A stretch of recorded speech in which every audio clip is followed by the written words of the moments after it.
And look what happened. On his way to murder David,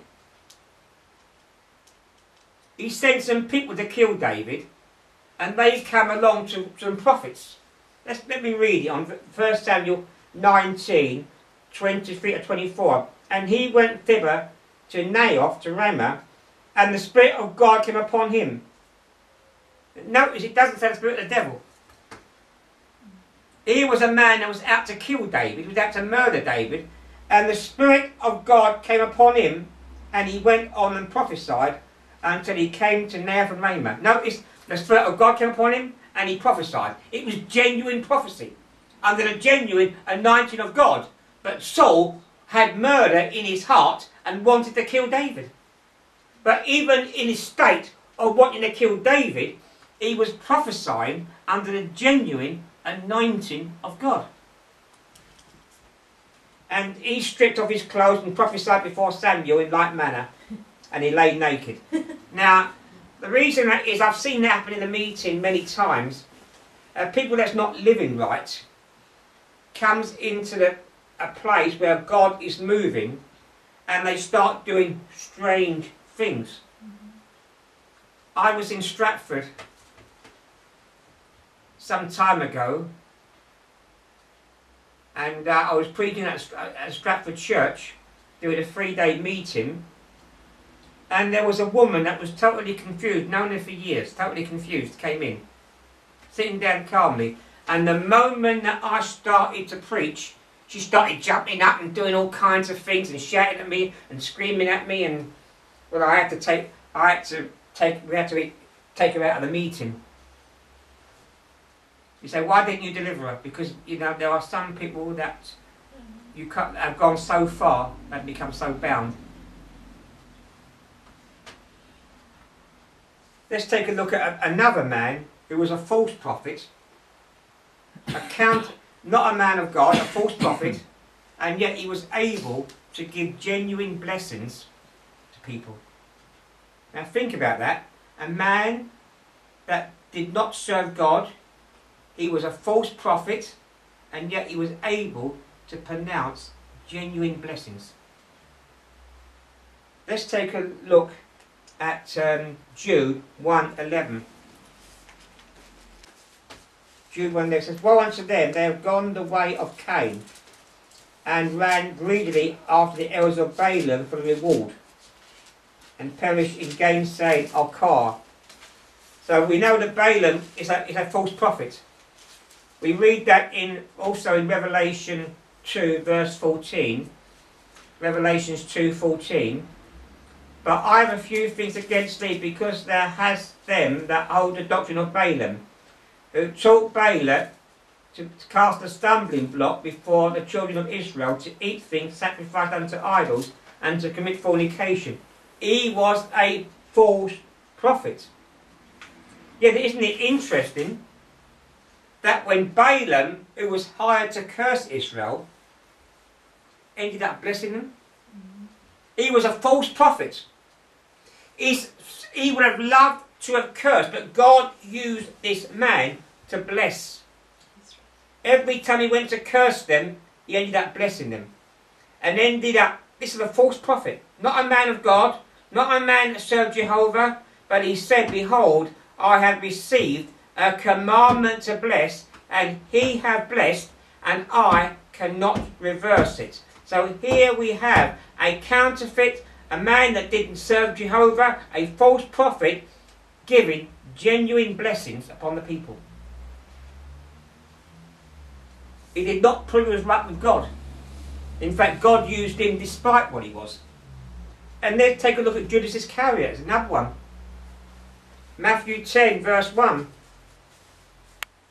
Now, if you read the story of Judas Iscariot, you will find out that all the time he was with Jesus, he was a thief. He was carrying the bag with the money in it. And he helped himself to it. He was a thief. In fact, he was never saved. The Bible calls him the son of perdition. In fact, Jesus said, haven't I chosen 12, and one of you is the devil? So here we have one, Jesus called a devil, Here we have a man who was a thief, and yet look what happened. Matthew 10 verse 1. And when he called unto him his 12. Now, that would mean Judas Iscariot was there. Because he was one of the 12. And he gave them power against unclean spirits, the 12. Judas Iscariot was given the power over unclean spirits. Judas Iscariot, along with the others, was given the ability to heal all manner of sickness and disease. So here we have a man that was, he was chosen for the purpose of betraying him. Jesus chose him because he was a devil that betrayed him. He was a thief when he was with Jesus. He betrayed him at the end, and yet he was given the genuine power of God to heal and to work miracles. That is why I say, just because a person is healing the sick, which can be genuine, working miracles that can be genuine, it does not mean that that man is ordained of God. It does not mean that man is right with God. It just means that there are sick people that he cares for, and God can use anything he likes to heal. Because he cares about you. He cares about you. The gifts of the Spirit tell us nothing about the messenger. So then, if genuine miracles cannot be used to prove that a man of God... Now let me... And I'll say this as well. Genuine miracles does not prove that a man has repented either. Or that a man is right with God. Doesn't prove that at all. And people that believe that are liable to be led astray. So how do we know the ones that are living under the anointing? How do we know a true worker? How do we know the genuine? Well, we've already said it. It's not by their gifts. It's by the fruit. You can put all kind of gifts on a Christmas tree. But the tree did not bring forth gifts, because a tree doesn't bear gifts. A tree bears fruit.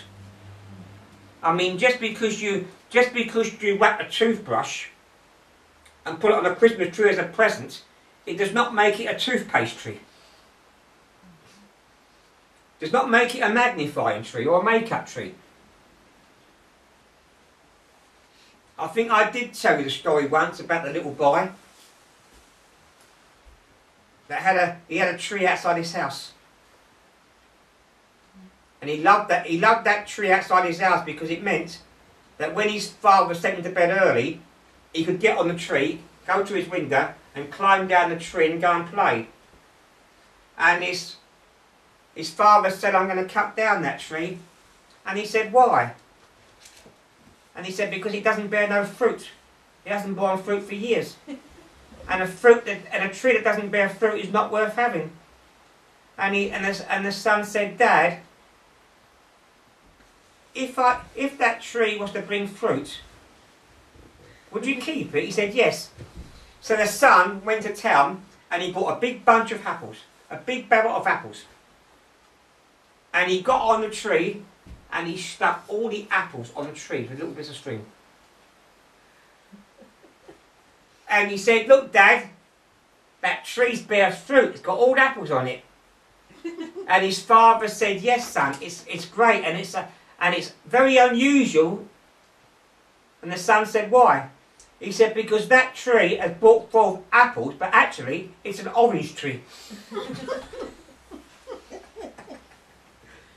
Well, you know, an apple tree doesn't bring forth oranges, and a good tree doesn't bring forth bad fruit.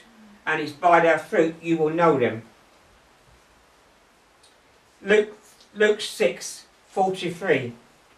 For a good tree bringeth forth not corrupt fruit, neither does a corrupt tree bring forth good fruit.